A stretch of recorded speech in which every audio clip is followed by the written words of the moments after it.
Morning વિદ્યાર્થી મિત્રો, બેટા આજના લેક્ચરની અંદર લાસ્ટ ટાઈમ તમે જે દાખલાઓ ગણ્યા છે લગભગ બાયો સાવરના નિયમ સુધી આપણે વાત પૂરી કરી ચૂક્યા છીએ. હવે બાયો સાવરના નિયમથી આગળની વાત આપણે શરૂ કરવા જઈ રહ્યા છીએ. તો બેટા લાસ્ટ ટાઈમ બાયો સાવરનો નિયમ ભણ્યા હતા અને એ બાયો સાવરના નિયમની અંદર બાયો સાવરના નિયમમાં ચુંબકીય ક્ષેત્ર માટેનું સૂત્ર dB = μ0 I dl cross r એના છેદમાં r³ અહીંયા સુધીની વાત થઈ હતી. એ બાયો સાવરના નિયમના ઉપયોગોથી આજના લેક્ચરમાં શરૂઆત કરવાની છે. તો બાયો સાવરના નિયમના ઉપયોગો આજે ભણીએ છીએ.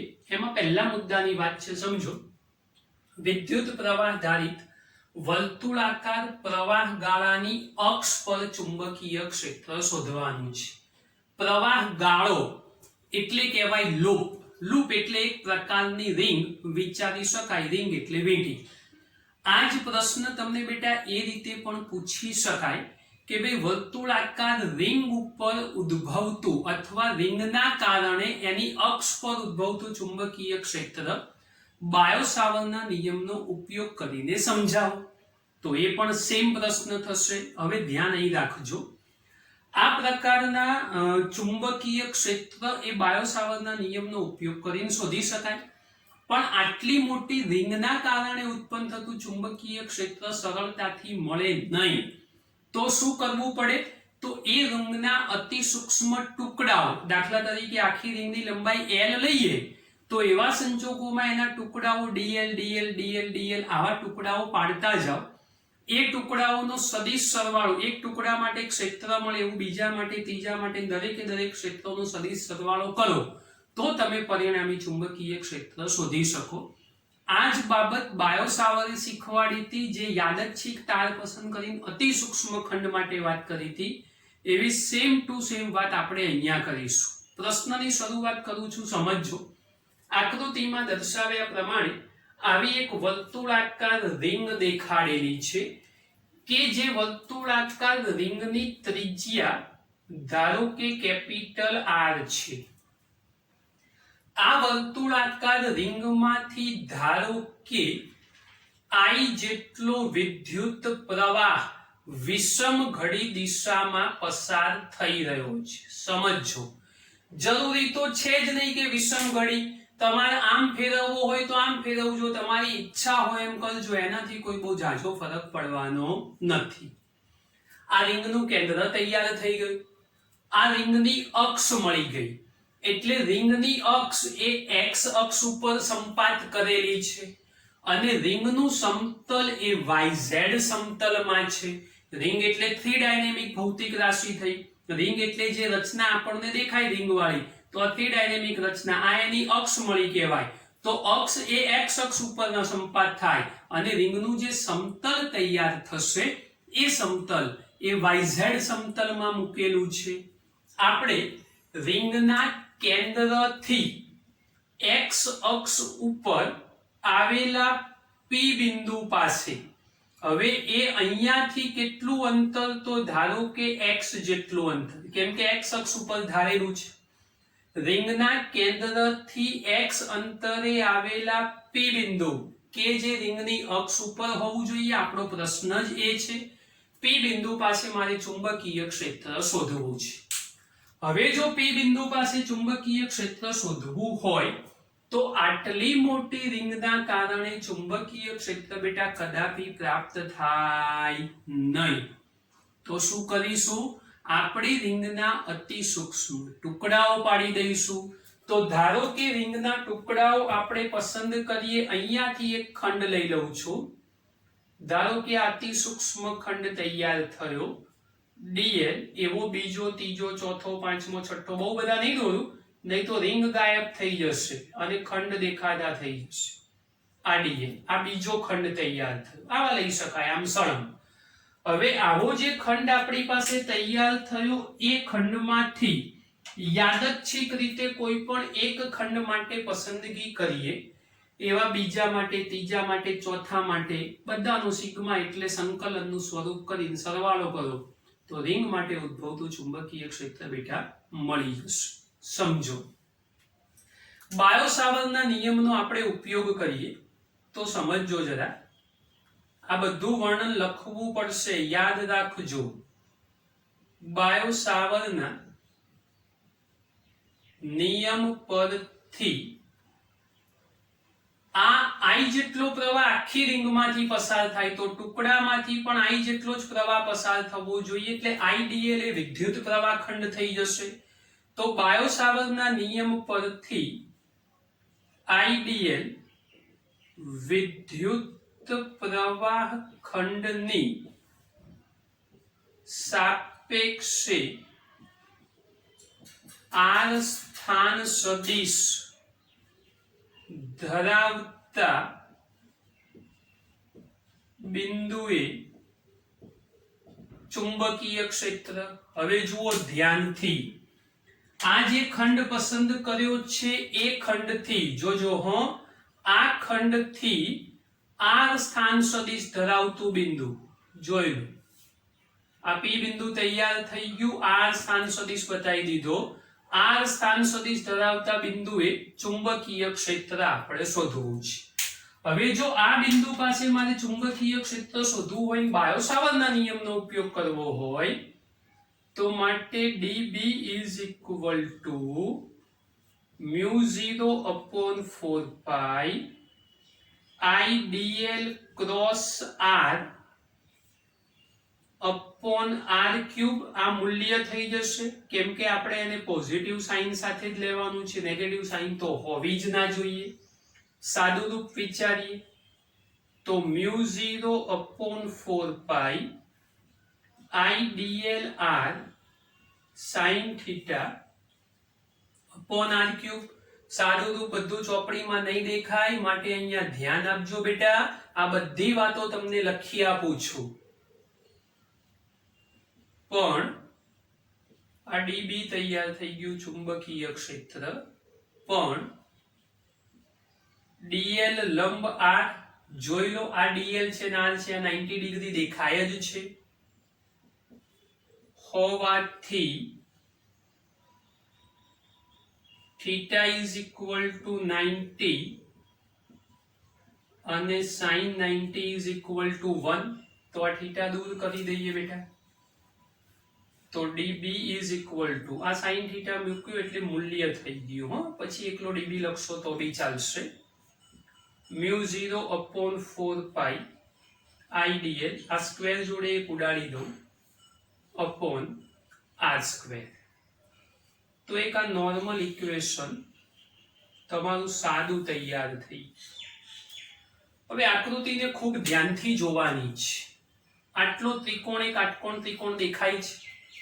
આ R છે, આ X છે અને કેપિટલ R. કેપિટલ R એ રિંગની ત્રિજ્યા છે, સ્મોલ r એ IDL જેટલા વિદ્યુત પ્રવાહ ખંડથી આ P બિંદુ સુધીનો સ્થાન સદિશ એટલે કે અંતર છે, અને આ કેન્દ્રથી અક્ષ ઉપર આવેલા P બિંદુ સુધીનું અંતર છે. તો હવે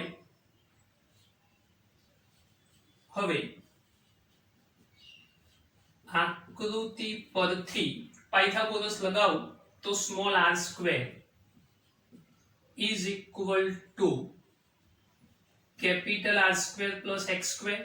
જોઈ લો, આ પાયથાગોરસનો નિયમ તૈયાર થઈ ગયો. આ કિંમત ઉપરના સૂત્રમાં મૂકું. therefore dB is equal to μ0/4 pi IDL ના છેદમાં capital R square plus x square. આ સિમ્પલ વાત ઇક્વેશન નંબર 2 એમાં આપણે પૂરી કરી. હવે બહુ જ અગત્યની વાત, હા સદિશ છે. હવે પ્રશ્નને થોડોક આગળ વધારીએ છીએ. સમજો બેટા, આ અતિ સૂક્ષ્મ ખંડ પહેલો, બીજો, ત્રીજો, ચોથો, પાંચમો, છઠ્ઠો એ પ્રમાણે વિચાર્યા.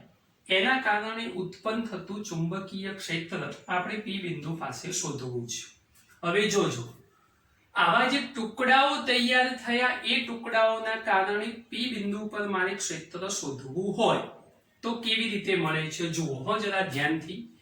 આ જે લાઈન છે ને ભાઈ, એ લાઈનને હું ધારો કે આગળ વધારી દઉં છું. આ જે લાઈન તૈયાર થઈ એ લાઈનને ધારો કે આમ આગળ વધારું છું.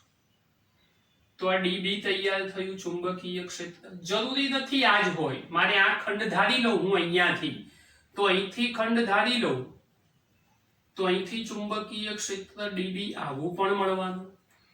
હવે ખૂબ ધ્યાનથી જુઓ દીકરાઓ કે આ જે ચુંબકીય ક્ષેત્ર આપણું તૈયાર આ અથવા તો આ તમે આ ખંડ ધારો તો એ થશે. 3 ડાયમેન્શન છે એટલે સમજજો. આ લાઈન સાથે આ 90 ડિગ્રી જ કહેવાય, એ સમજ પડવી જોઈએ. 3D માં ખૂણો અંદર બતાવ્યો છે આપણે. હવે આ ડીબી જે ચુંબકીય ક્ષેત્ર તૈયાર થયું એના બે ઘટકો વિચારી શકાય. કયા? તો આ y અક્ષ છે તો એને સમાંતર હું બીજો એક y અક્ષ બનાવું, થોડી વધારે સમજ પડે. જુઓ આ y અક્ષ છે એને સમાંતર ખાલી લાઈન દોરી દઉં છું, સમજ પડશે. આ પણ આપણો y અક્ષ થશે, થોડી સારી સમજ પડે.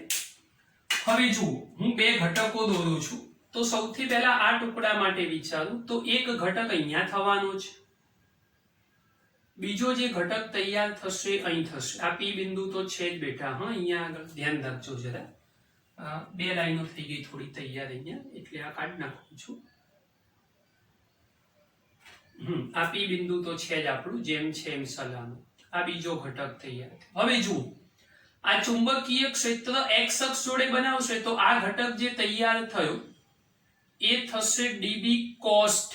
હવે વિચાર કે અહીંયા θ લીધો છે, તમે અહીંયા θ લેવું હોય તો લેજો, નહીં તો નવો ખૂણો બનાવી દેજો phi, આલ્ફા, બીટા, ગેમા જે આપવું હોય આપજો. કારણ હું પહેલા θ ધારી ચૂક્યો છું, આ બંને વચ્ચે બનતો ખૂણો, એટલે અહીંયા મારાથી θ નહીં લઈ શકાય, અહીંયા કંઈક નવો ખૂણો લેવો પડશે, એટલે મેં phi ધાર્યું છે. આ જે ઘટક y અક્ષ ઉપર મળવાનો એ તૈયાર થઈ જશે તમારો db sin phi.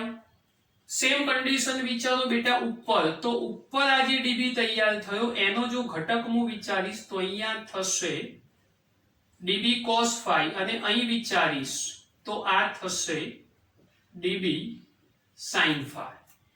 એટલે સૌથી પહેલા નંબરમાં આકૃતિમાં દર્શાવ્યા મુજબ સમજો ચુંબકીય ક્ષેત્ર db ના બે ઘટકો મળે. નંબર 1 x અક્ષને સમાંતર db is equal to db cos phi, અને x અક્ષને લંબ db is equal to db sin phi. આ તમને સમજ પડે એટલે મેં અલગ ખૂણાઓ લખ્યા. થીટા ના ધારતા કન્ફ્યુઝ થશો કે એક થીટા સાહેબ અહીંયા તો ફરી થીટા એટલે મેં કંઈક નવું ધારી દીધું છે. હવે આકૃતિ બેટા ખૂબ ધ્યાનથી તમે જુઓ તો આપણા db sin phi જેવા જે બે ઘટકો દેખાય છે, બંને ઘટકો સમાન મૂલ્ય, કેમ કે ચુંબકીય ક્ષેત્ર સરખું છે પ્રવાહ સરખો હોવાના કારણે. આ બંને ચુંબકીય ક્ષેત્રો સરખા પરસ્પર વિરુદ્ધ દિશા અને એક રેખસ્થ. બે ચુંબકીય ક્ષેત્ર સમાન મૂલ્ય, પરસ્પર વિરુદ્ધ દિશા વત્તા એક રેખસ્થ, એટલે આ બંનેનું પરિણામી કેવું થઈ જવું જોઈએ? 0. જ્યારે db cos phi જેવા ઘટકો એક જ રેખામાં એક જ દિશામાં આવે છે તો એ બંને ઘટકોનો શું થવો જોઈએ? સરવાળો. તો આ વર્ણન થોડુંક લખવું પડશે, જે તમને સમજાયું એ કે ભાઈ આકૃતિમાં દર્શાવ્યા પ્રમાણે ચુંબકીય ક્ષેત્રના બે ઘટકો મળે, એક x અક્ષને સમાંતર, બીજો x અક્ષને લંબ. સમાંતર ઘટકો જે થશે એક જ દિશામાં મળ્યા એટલે એનો સરવાળો થશે, અને લંબ ઘટકો જે મળ્યા એ પરસ્પર વિરુદ્ધ દિશામાં મળ્યા, અને પરસ્પર વિરુદ્ધ દિશામાં મળ્યા હોવાથી એ બંને એકબીજાની અસર નાબૂદ કરી અને sin phi વાળા ઘટકો એ પરિણામી 0 થઈ જશે. તો આપણી ગણતરીમાં માત્ર cos ઘટક જ હોવો જોઈએ, ખાસ ધ્યાન રાખજો. હવે સંકલનની ગણતરી શીખવાડું છું, ધ્યાન રાખજો. સૌથી પહેલા તમને phi બતાવી દઉં. હવે જો આ જે દેખાય ને dl ખંડ અને આ સદિશ એ વચ્ચે 90 લઈ લીધો. phi એટલે y અક્ષ સાથે ચુંબકીય ક્ષેત્રનો બનતો ખૂણો. આ જે તૈયાર થયો આટલો એ તમારો થશે phi. ચોપડીમાં θ ધારેલો હોય તો કોઈ બહુ પ્રશ્ન નથી, આપણે અલગ ધાર્યા છે, થોડી સમજ સારી પડે એટલા માટે.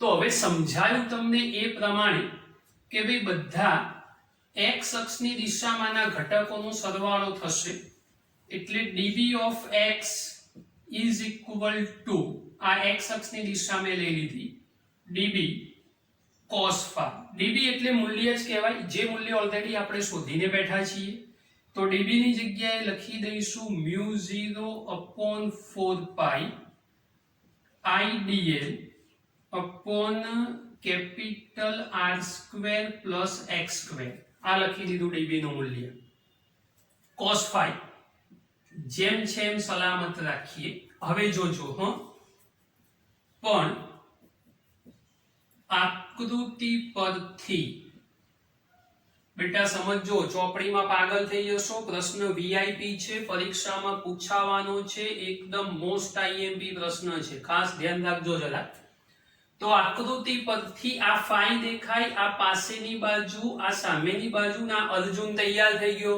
અર્જુન એટલે કર્ણ સમજી જવાનું તો આકૃતિ પરથી cos phi is equal to પાસેની બાજુ ભાગ્યા કર્ણ therefore cos phi is equal to પાસેની બાજુ એટલે કેપિટલ R થશે અને કર્ણ એટલે સ્મોલ r પણ જુઓ અહીંયા સ્મોલ r આપણે ક્યાંક શોધેલો r આવ્યો r² બરાબર r² પ્લસ તો એકલો r લખવો હોય તો હું square root of capital r² plus x² લખી જ શકું છું r² ની જગ્યાએ આવું તો 100% લખી શકાય આ કિંમત ઉપરના સૂત્રમાં મૂકીએ માટે dB of x is equal to x અક્ષની દિશા લઈ લીધી એટલે સદિશ નથી લખતો હો બેટા સમજજો જરા μ0 upon 4 pi IDL upon r² plus x² into capital R ના છેદમાં વર્ગમૂળમાં r² plus x². હવે થોડીક સારી સમજ પડે dB of x is equal to μ0 IDL R છેદમાં 4 pi r² plus x² ની એક ઘાત અને વર્ગમૂળ છે એટલે અડધી ઘાત એક અને અડધી એટલે ટોટલ થઈ ગઈ દોઢ એટલે r² plus x² ની ઘાત થશે 3/2 સમજો બેટા ખૂબ ધ્યાનથી μ0 IDL R લખી દીધા 4 pi લખ્યા આ એક ઘાત છે આ અડધી ઘાત છે એક અને અડધી એટલે દોઢ એટલે મેં લખી દીધી છે 3/2 આટલે સુધીની વાત આપણી અપ ટુ ડેટ પૂરી થઈ ગઈ તો અહીં સુધીની વાતમાં કોઈ જ કન્ફ્યુઝન હોવું જોઈએ નહીં આ equation number 3 A up to date ગણતરી સાથે પૂરું કર્યું આ જે કોઈ બી સૂત્ર મળ્યું છે એ અતિ સૂક્ષ્મ ખંડ માટેની ફોર્મ્યુલા મળી છે આપણને આપણે સમગ્ર રિંગ માટે વાત કરવાની છે તો હવે સમગ્ર રિંગ અથવા તો આપણો શબ્દ પ્રવાહ ગાળો માટે હવે સમગ્ર રિંગ માટે જો મારે વાત કરવી હોય તો એના માટે મારે સ્વાભાવિક છે કે ભાઈ સરવાળો તો કરવો જ પડશે બધા અતિ સૂક્ષ્મ ટુકડાઓનો તો હું સરવાળો કરીશ અથવા તો બે બાજુ સંકલન લઈ લઈશ તો integration of dbx is equal to integration of μ0 I dl r એના છેદમાં 4 pi r² plus x² raised to 3/2 અહીંયા સુધીની વાતમાં સરસ મજાની સમજ પડી જવી જોઈએ કોઈ તકલીફ નથી મેથ્સ વાળા બાળકોને બહુ મજા આવતી હશે કે સાહેબ જોરદાર ગણિત છે બાયોલોજી વાળા બચ્ચારા બેઠા બેઠા મૂંઝાતા હશે કે સાહેબ હવે આ સંકલનમાં તમે શું કરાવશો કેવી રીતે સંકલન લાવીશું ગભરાવાની સહેજ પણ જરૂર નથી હવે ધ્યાન રાખજો સંકલન કરતા શીખવાડું છું બાયોલોજીના બાળકો ખાસ ધ્યાનથી બેટા સમજજો હવે ધ્યાન રાખો સંકલનની અંદર આપણી જે રિંગ છે એ વર્તુળાકાર બંધ ગાળો દર્શાવે છે જો વર્તુળાકાર બંધ ગાળો દર્શાવતો હોય તો એવા સંજોગોમાં આ સંકલન બંધ માર્ગ પરનું હોવું જોઈએ એટલે આ સંકલનને આવી રીતે દર્શાવીશું જે ગાઉસના નિયમમાં કીધેલું છે આને બંધ માર્ગ પરના સંકલન તરીકે ઓળખી શકાય. db ઓફ x ની જગ્યાએ થઈ જશે b of x is equal to અચળ પદો બધા સંકલનની બહાર લઈ લઈશું. μ0 અચળ, i અચળ, કેપિટલ R અચળ, dl અચળ નથી. અતિ સૂક્ષ્મ ખંડ તમે પાડશો એ બધા ખંડ કઈ સરખા ના હોય, જુદા જુદા હોય, જુદી જુદી જગ્યા હોય, તો ભેગા કરવાના છે. એ અચળ ના હોય. છેદમાં 4 pi into bracket r square plus x square raise to 3/2. Side x કેમ અચળ? તો કેન્દ્રથી તમે નક્કી કર્યું છે કે મારે p બિંદુએ ક્ષેત્ર શોધવાનું છે. હવે ફરી નહીં જવાનું સાહેબ, એક કામ કરો, અહીં આપણે અહીંયા શોધો. ના ના સાહેબ, જવા દો, અહીંયા શોધો, એવું ના હોય. માટે x અચળ એ આપણે નક્કી કર્યું છે કે કેન્દ્રથી આટલા અંતરે શોધીશું, માટે એ મૂલ્ય અચળ થશે. ચાલો હવે બચ્યો કોણ છે? તો ખાલી dl. તો ઇન્ટિગ્રેશન ઓફ dl, આ બંધ માર્ગ પરનું સંકલન. ચલો માટે bx is equal to μ0 ir છેદમાં 4 pi r square plus x square raise to 3/2. dl નું સંકલન થઈ જશે l. પણ બંધ માર્ગ ઉપર l છે, પણ integration of dl is equal to l અને બંધ માર્ગ ઉપર l એટલે 2 પાઈ r, એને આપણે કહી દઈશું પરિઘ, કેમ કે આ વર્તુળાકાર માર્ગ ઉપરની વાત છે એટલે અત્યારે l લખી આવ્યો, પછી 2 પાઈ r કરું છું. bx is equal to μ0 ir upon 4 pi r square plus x square raised to 3/2 into 2 pi r. ચલો પાઈ જોડે પાઈ કેન્સલ થઈ જશે, 2 દુ 4 થઈ જશે અને r નો વર્ગ થઈ જશે. માટે bx is equal to μ0 ir square એના છેદમાં 2 times r square plus x square raised to 3/2.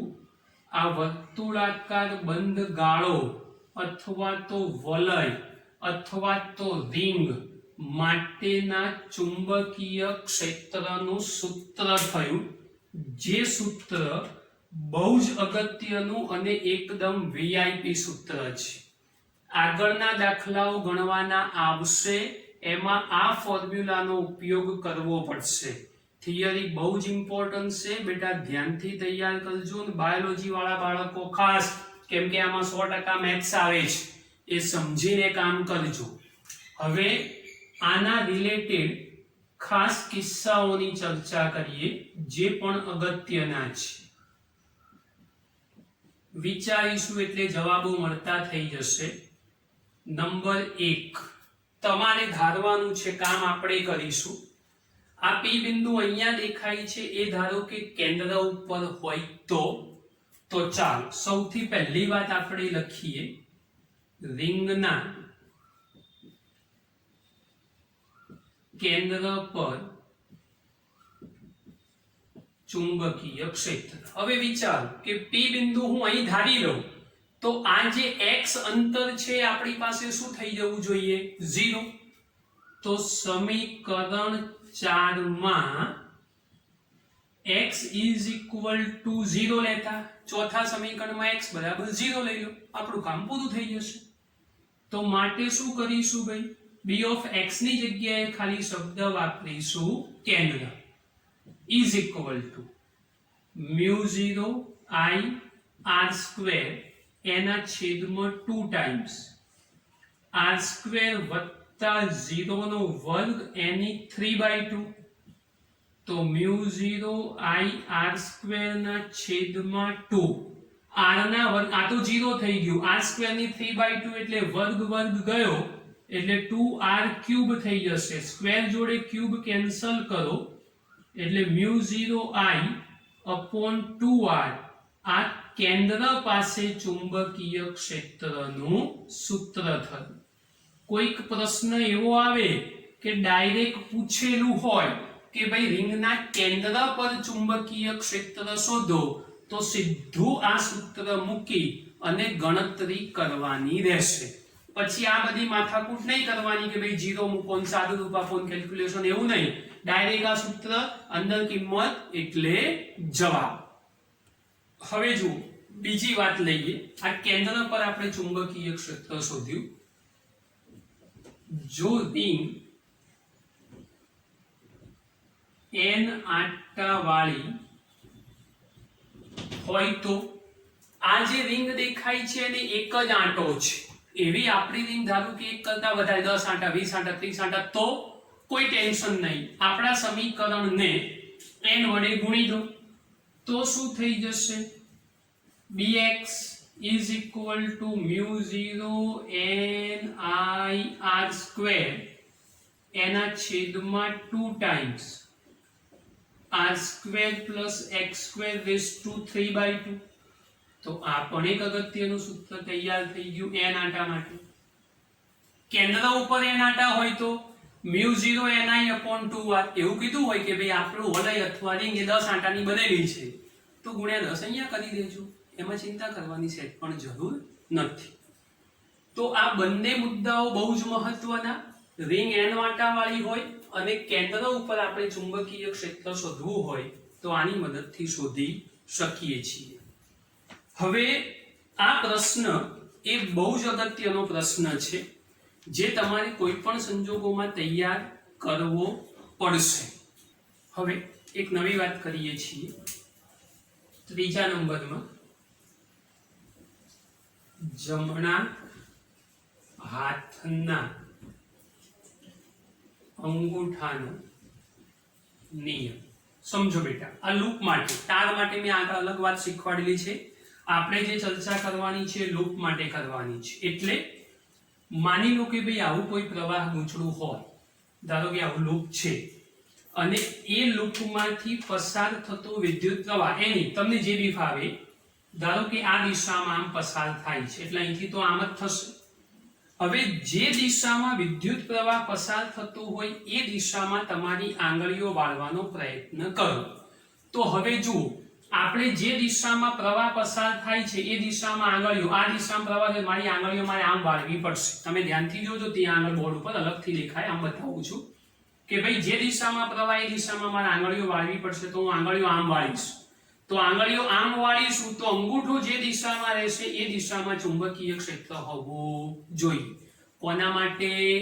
પ્રવાહ ગાળા માટે, લૂપ માટેની વાત છે. એટલે કે અહીંયા ઉત્પન્ન થતું ચુંબકીય ક્ષેત્ર એ આવી ડાયરેક્શનમાં તમારે મેળવવું હોય તો મેળવી શકાશે. આગળ જતા આપણે વર્તુળાકાર વિભાગો દોરીશું એમ્પિયરના સર્કિટલ નિયમમાં, નવી થિયરીમાં. પણ આ જે ચુંબકીય ક્ષેત્ર તૈયાર થઈ ગયું એ તમારા અંગૂઠાની દિશામાં, એટલે આ ડાયરેક્શન જે તૈયાર થઈ એ તમારું શું દર્શાવશે બેટા? તો ચુંબકીય ક્ષેત્ર. તારવાળી વાત હતી એ જુદી હતી. આ બંધ ગાળો બતાવું છું. જે દિશામાં પ્રવાહ પસાર થાય એ દિશામાં તમારી આંગળીઓ વાળો. આંગળીઓ મેં આમ વાળી, મારો અંગૂઠો આમ જ જાય છે અને તો આંગળીઓ આપણે જે દિશામાં વાળીએ, અંગૂઠો જ્યાં રહેતો હોય એ ડાયરેક્શનમાં તમારું ચુંબકીય ક્ષેત્ર હોવું જોઈએ.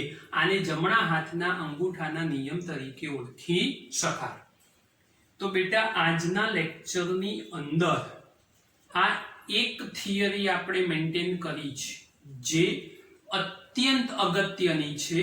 એ તમારે ખાસ તૈયાર કરી દેવાની છે, કારણ આ દરેકે દરેક બાબતો બહુ ઉપયોગી થશે. દાખલા ગણવામાં પણ ખાસ ઉપયોગી થશે, માટે ધ્યાન રાખજો. હવે નવા પ્રશ્ન તરફ આગળ વધીએ છીએ બેટા, ધ્યાન આપજો જરા. એમ્પિયરનો સર્કિટલ નિયમ. એમ્પિયર એ વૈજ્ઞાનિકનું નામ છે. એણે નિયમ આપ્યો માટે એને એમ્પિયરનો સર્કિટલ નિયમ કહેવાય.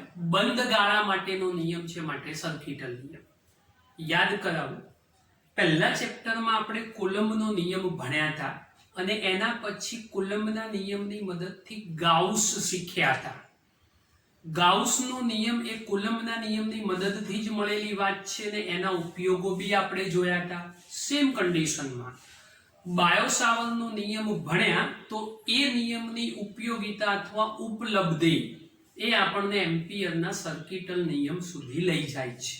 એટલે એમ્પિયરનો સર્કિટલ નિયમ એ બાયોસાવર્ટના નિયમ જેવો જ છે અને જેવો બાયોસાવર્ટનો નિયમ એ આપણે ભણ્યા છીએ એવો જ એમ્પિયરનો સર્કિટલ નિયમ ભણીશું. ફરક એક પડવાનો, કુલમ્બના નિયમ પછી ગાઉસનો નિયમ પહેલા ચેપ્ટરમાં શીખ્યા તો એ ગાઉસનો નિયમ બંધ માર્ગ માટે, બંધ ગાળાઓ માટે હતો.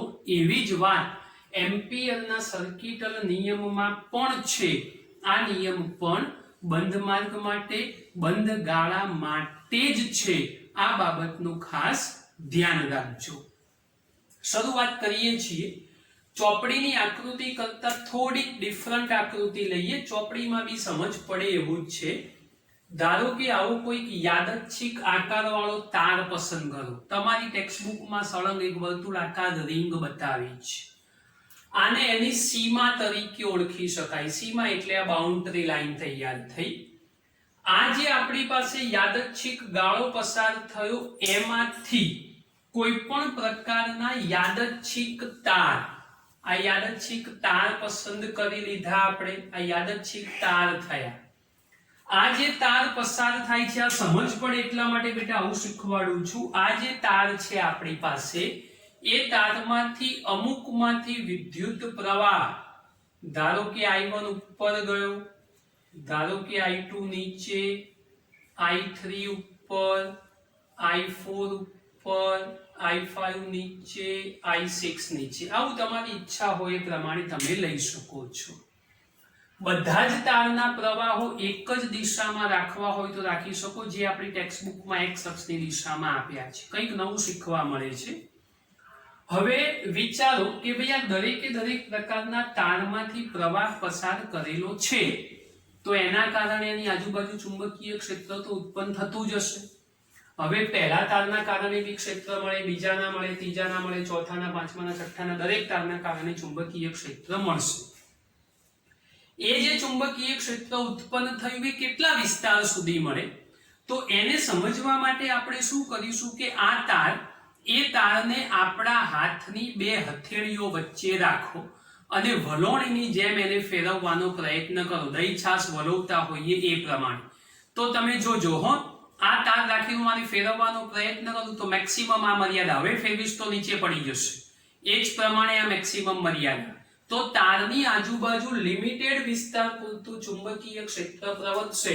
આ તારનું ચુંબકીય ક્ષેત્ર આટલી બધી વિસ્તાર સુધી કોઈ સંજોગોમાં પ્રવર્તી શકે નહીં.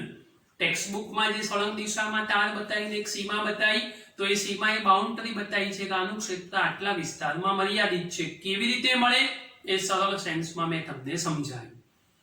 તો ગાઉસના નિયમની જેમ જ એમ્પિયરનો નિયમ બંધ ગાળા માટે છે. એણે શું શીખવાડ્યું, તો નિયમની અંદર ધ્યાનથી સમજજો કે ભાઈ એમ્પિયરન લૂપ, લૂપ એટલે બંધ ગાળો, એ બંધ ગાળા માટે આ જે બંધ ગાળો આપણે વિચાર્યો અથવા ચોપડીમાં પણ દર્શાવેલો છે, એ અતિ સૂક્ષ્મ ખંડ, એટલે જો શબ્દો સમજજો હો, ચુંબકીય પ્રેરણનું અથવા ચુંબકીય ક્ષેત્રનું, આ ચુંબકીય પ્રેરણ અથવા તો ક્ષેત્ર એનું રેખા, રેખા એટલે અતિ સૂક્ષ્મ ખંડ, રેખા એટલે આનો અતિ સૂક્ષ્મ ખંડ અને આ સંકલન, ચુંબકીય પ્રેરણનું રેખા સંકલન, ચુંબકીય પ્રેરણનું રેખા સંકલન એ બી બંધ માર્ગ માટે જ હોવું જોઈએ. તો અહીંયા બંધ માર્ગ દોરશો તો ચાલશે, બહુ વાંધો નહીં આવે. તો ચુંબકીય પ્રેરણનું રેખા સંકલન એ શૂન્યાવકાશની પરમિએબિલિટી μ0, શૂન્યાવકાશની પરમિએબિલિટી μ0 અને તારમાંથી પસાર થતા વિદ્યુત પ્રવાહ I એના ગુણાકાર બરાબર હોય છે. આવું એમ્પિયર નામના વૈજ્ઞાનિકે એના નિયમમાં કીધું. ગાઉસનો નિયમ યાદ કરો તો શું હતો? સિગ્મા ક્યુ. અહીંયા પણ મારે સિગ્મા I લખવું હોય તો લખી શકાય દરેકે દરેક તાર માટે, એ બી વાંધો નથી, લખી શકો તમે. તો સિગ્મા ક્યુ એટલે કુલ વિદ્યુત ભાર અને શૂન્યાવકાશની પરમિટિવિટીનો ગુણોત્તર હતો. અહીંયા છે ગુણાકાર. ધ્યાનથી સમજજો. ચુંબકીય પ્રેરણનું બંધ માર્ગ પરનું રેખા સંકલન તે બંધ માર્ગમાંથી પસાર થતો કુલ વિદ્યુત પ્રવાહ અને શૂન્યાવકાશની પરમિએબિલિટીના ગુણાકાર બરાબર હોય છે. ડાબી બાજુનું ચુંબકીય ક્ષેત્ર જે તૈયાર થયું એ દરેક તારના કારણે હોય, એટલે આ દરેક તારના કારણે ચુંબકીય ક્ષેત્ર મળશે. જ્યારે જમણી બાજુ જે વિદ્યુત પ્રવાહ મળ્યો એ માત્ર બંધ ગાળા વડે ઘેરાયેલા વિદ્યુત પ્રવાહોનો જ માત્ર બંધ ગાળા વડે ઘેરાયેલ વિદ્યુત પ્રવાહોનો જ બૈજિક સરવાળો છે. હવે આ બૈજિક સરવાળો શીખવાડ્યું એટલે લખ્યું તો અહીંયા તમને સિગ્મા આઈ કરી આપું છું, થોડી સારી સમજ પડે. હવે આ બૈજિક સરવાળાનો અર્થ શું થાય? અમુક મૂલ્ય પ્લસ બી હોય, અમુક મૂલ્ય માઇનસ બી હોય, એને આપણે બૈજિક સરવાળો કહીશું. તો એ સમજવા માટે તમારે આવી સંખ્યા રેખા લેવી પડશે. આપણી y અક્ષ આધારિત સંખ્યા રેખા તમે વિચારો તો આ સંખ્યા રેખામાં અહીંયા ઉગમ બિંદુ કહી દો 0. જે તારની અંદર વિદ્યુત પ્રવાહ ઉપરની બાજુએ દેખાતા હોય એને આપણે ધન ગણીશું અને જેમાં પ્રવાહ નીચે દેખાતા હોય એને આપણે શું ગણી લઈશું? તો ઋણ. તો જુઓ, આ તાર ઉપર પ્રવાહ તો આમાંથી વહેતો પ્રવાહ પ્લસ ગણવાનો, આ માઈનસ, આ પ્લસ, આ પ્લસ, માઈનસ, માઈનસ. પણ સિગ્મા આઈ જે તૈયાર થયો એમાં માત્ર 4 જ તાર હોવા જોઈએ. અને બૈજિકની વાત મેં કિર્ચોફના નિયમમાં પણ તમને શીખવાડેલી છે. પેલું પ્લસ અને માઈનસ હોય તો કૌંસમાં માઈનસ લખીએ છીએ, આ રહીએ એ વાત છે બેટા, ધ્યાન રાખજો. હવે તમારી ટેક્સ્ટબુક બેઝ ઉપર જઈએ, આ ઓરિજિનલ વાત સમજાઈ. ચોપડીમાં શું છે બેટા? તો આવું એક બંધ ગાળો દર્શાવેલો છે. વાત આવી જ કોઈ ડિઝાઇન નહીં છે અને અહીંયા બધા પ્રવાહધારી તાર બતાવી દીધેલા છે અને દરેકે દરેક તારમાં પસાર થતો પ્રવાહ એક જ દિશામાં આપેલું છે. હવે આ જે લૂપ દોરેલું છે ને બેટા, એ લૂપની અંદર બી પ્રવાહ બતાવેલો હશે. જુઓ, ધારો કે આ ડાયરેક્શનની અંદર.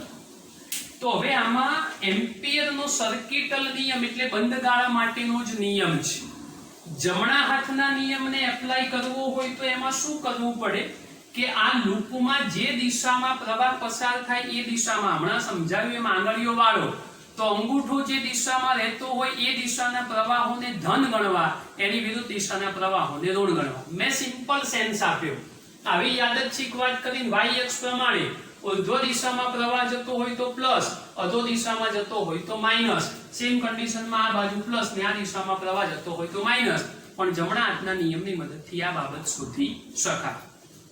એમ્પિયરનો સર્કિટલ નિયમ ગાઉસના નિયમ જેવો જ છે, માટે જેવા ગાઉસના નિયમના ઉપયોગો મળતા હતા તાર, સમતલ, ગોળો, એવી અહીંયા પણ વાતો કરી શકાય.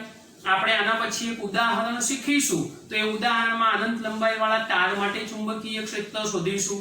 આગળ જતા સોલેનોઇડ એટલે નળાકાર કહેવાય, ટોરોઇડ, આવી બધી રચનાઓ શીખવાની આવશે જેમાં એમ્પિયરના સર્કિટલ નિયમનો ઉપયોગ થશે.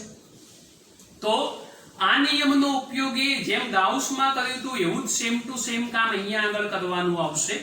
તો એ કામ બેટા આપણે જ્યારે બી કરતા હોઈએ એ વખતે બેઝિક કોન્સેપ્ટો આપણા મગજમાં ક્લિયર હોવા જોઈએ. તો એના માટે કાં તો ચુંબકીય ક્ષેત્ર એ આવા યાદચ્છિક ગાળાઓ બનતા હોય એને કાં તો સ્પર્શક સ્વરૂપે હોય, કાં તો બી નું મૂલ્ય અચળ 0 પણ હોઈ શકે, કાં તો લંબ રૂપે બી હોઈ શકે. અને આવા ગમે તે મૂલ્યો ધારણ થતા હોય, સ્પર્શક હોય, લંબ રૂપે હોય, 0 હોય, અથવા એવી બી પરિસ્થિતિ થાય કે એના ઘટક સ્વરૂપે બી નાબૂદ પણ થતું હોય. જેમ કે રિંગ વાળા પ્રશ્નમાં જોયું કે સાઈન ઘટક ઉપર ને સાઈન ઘટક નીચે બંને સરખા, તો ચુંબકીય ક્ષેત્રની અસર નાબૂદ પણ થઈ ગઈ. તો સ્પર્શક, લંબ રૂપે, 0 અને નાબૂદ, આમાંથી કોઈ પણ પ્રકારની ઘટના બની શકે. નિયમ તો ખાસ યાદ રાખજો. ચુંબકીય પ્રેરણનું બંધ માર્ગ પરનું રેખા સંકલન, શૂન્યાવકાશની પરમિએબિલિટી અને કુલ વિદ્યુત પ્રવાહ એના ગુણાકાર બરાબર હોય ગાઉસના નિયમમાં આપણે લેતા હતા ગુણોત્તર, અને અહીંયા ગુણાકાર છે. બીજી એક વાત કહું જે અગત્યની વાત થશે. દાખલા તરીકે આવો યાદચ્છિક વાહક છે કે જે સીમા સ્વરૂપમાં દર્શાવેલો છે, એમાંથી પસાર થતો વિદ્યુત પ્રવાહ ધારો કે I લઈ લો, ચુંબકીય ક્ષેત્રને B કહી દો અને લંબાઈને L કહી દો, તો આપણું જે સૂત્ર તૈયાર થયું બંધ માર્ગ ઉપર B * dl is equal to mu0 into sigma I. આપણી ચોપડીમાં ખાલી I જ છે, હું સિગ્મા I લખું છું સરવાળા સ્વરૂપમાં. પેલામાં સિગ્મા q નો q જ હતો, તો B એ તમારું ચુંબકીય ક્ષેત્ર થઈ જશે, dl માટે L લંબાઈ બતાવશે, mu0 m નો m થશે, સિગ્મા I ની જગ્યાએ આપણે શું કરી દઈશું IE. કઈ ફરક ના પડે, આ સીધી સાદી વાત થઈ ગઈ આપણી પાસે નોર્મલ. આમાંથી ધારો કે ચુંબકીય ક્ષેત્ર શોધવું હોય તો mu0 IE upon L કરી શકાય. હવે આ સૂત્રમાં આ L જે બન્યો એ L ધારો કે વર્તુળાકાર સ્વરૂપે હોય તો L ની જગ્યાએ તમે 2πr લખો, અને ધારો કે સમતલ સ્વરૂપે હોય તો એના માટે લંબાઈ કંઈક જુદી લખી શકાય, ત્રિકોણ સ્વરૂપે હોય તો કંઈક જુદું લખી શકાય. તો એ વેરિયેબલ છે, ટૂંકમાં બદલાતી ભૌતિક રાશિ છે. જ્યારે ત્યારે એના ઉપયોગો ભણીશું ત્યારે આ બાબત ઉપર આપણે ચર્ચા કરીશું. તો બેટા હવે પછીના મુદ્દાઓ જે આવશે થિયરીમાં એ એમ્પિયરના સર્કિટલ નિયમના ઉપયોગો આવશે, જેમાં સોલેનોઇડ, ટોરોઇડ આ બધું કરીશું. આમ તો આનો ઉપયોગ અનંત લંબાઈ વાળો વાહક તાર પણ છે, પણ એ આપણી ટેક્સ્ટબુકમાં ઉદાહરણ સ્વરૂપે સમજાયેલો છે, તો એ દાખલા ગણાઈશ એ વખતે તમને આનું ઉદાહરણ પણ શીખવાડી દઈશ. તો બેટા આજના લેક્ચરની અંદર આ બે પ્રશ્નો આપણે શીખ્યા છીએ જે બંને અગત્યના છે. આ ટોપિકને અહીંયા પૂર્ણ વિરામ આપીએ છીએ. આગળ સોલેનોઇડ અને ટોરોઇડ વાળી વાતો એ નેક્સ્ટ લેક્ચરમાં કરીશું, અને આને લગતા દાખલાઓ પણ હવે પછીના લેક્ચરમાં આપણે શીખવાડીશું. તો બેટા આજના લેક્ચરમાં રિંગ વાળી થિયરી અને એમ્પિયરનો સર્કિટલ નિયમ મસ્ત રીતે આવડી જવો જોઈએ. તૈયાર કરી દેજો. કોઈ બી ડાઉટ લાગે તો ગમે ત્યારે મને ફોન કરી પૂછી શકાય.